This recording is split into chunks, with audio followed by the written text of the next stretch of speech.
Hi, I'm Jim Bridges and I'm the president of the Australian Cartoon Museum, and we're here outside filming a museum bite, and what we're doing today is an exhibition that I did 5 years ago on the Australian Aboriginal.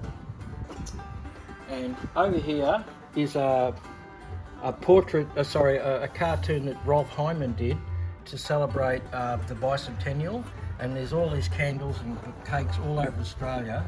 Everybody's celebrating except the Aboriginal, who's not impressed, because why should he celebrate when they took his land away?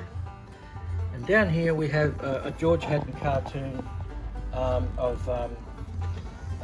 Bob Hawke promised them to have a treaty, and it's got here, government backs out of national land rights. You won't exactly own the land, but you can live out here for as long as you like. And the Aboriginal is just not impressed. That was in the Herald, the Melbourne Herald. And over here we have the bridge that separates Aboriginals, the bridge that doesn't exist, the bridge that will never be built, that separates the white, they're talking about the Hindmarsh Bridge, which was a bridge about secret women's business, but he's using that to talk about a bigger picture about how the gap between the whites and blacks won't ever be bridged. And down here, that's Peter Nicholson from The Australian, and down here Peter Nicholson does another cartoon where he's got the bridge again. He's got the people, because the reconciliation, they marched over the bridge, and they marched over the bridge, but on the other side it was outback Australia, where the Aboriginals have bad conditions, alcohol abuse, police putting them in paddy wagons and putting them in jail, deaths in custody, and kids not going to school.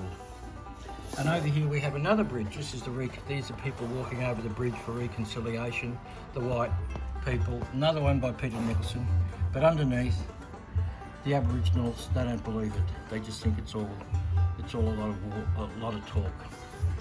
And over here, the reconciliation is done by Matt Golding. He's used the Aboriginal flag, but he's changed the content of it. So from 1980 to 2007, the long road to reconciliation, it's an uphill battle. Over here we have a cartoon done by Dyson in The Age, and it's using the colours of the Aboriginal flag to show the problem of petrol sniffing in the outback. I think that's a great cartoon. And over here we have John Howard, who was the Prime Minister at the time, saying, he had a speech, we'll decide who comes into this country and the circumstances in which they come. He's talking about boat people, and here was his minister at the time for Aboriginals. But here he's tearing up the land, the Aboriginal land, no entry without a permit here. Because, yes, it's just great metaphor. And here is a cartoon by Lunik talking about alcohol. And he's got a little cartoon, but he's a poet, you know. The rivers of Grog are deep and wide, they keep the nation well supplied. Canberra, Melbourne, Sydney town, the rivers of Grog flow quietly down. Down and down the throats they run, mother, father, daughter, son. Black and white, all stupefied, the rivers of Grog are deep and wide. And that cartoon represents how there's a big drinking problem in Australia, and not just the one like Lebecki's showing down here, that the Aboriginals have a drinking problem. The Lunik one refers to everybody in Australia has a drinking problem. Well, you know, it's black and white, it's equally shared. And up here, another Peter Nicholson cartoon is a sign here. This was done in 2002. There's a sign here, so hope is 2,000 k's away, education is 1,375 kilometres away. The wet canteen is only 50 metres. The government is 400 kilometres away. The career is, you know, so in other words, they're outback and they're playing footy, and there's a bit of violence here and all that sort of stuff, but the Aboriginal is totally isolated. And over here, it's a petty cartoon of remedial education, and this little Aboriginal boy is saying Australians minus education equals breach of human rights.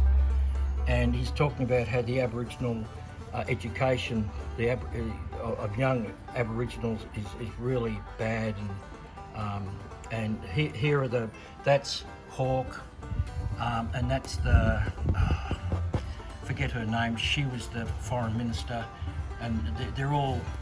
This bloke was he stopped ATSIC, which was the Aboriginal Independent Organisation. And they're all asleep on the job. They're not listening to what the problem is. And here we have a cartoon by Veldman from the Advertiser in South Australia, and they're talking about Indigenous health like third world, and the two Aboriginal kids are talking to each other. And why do they call it the third world? Because your chances of survival are about a third of everyone else's. He's got his footy in that. And down here is another one by George Haddon, the Sunday Press, 27th of May 1984. And he's reading the paper and he says, that's good news. It looks like the family home won't be included in the assets test.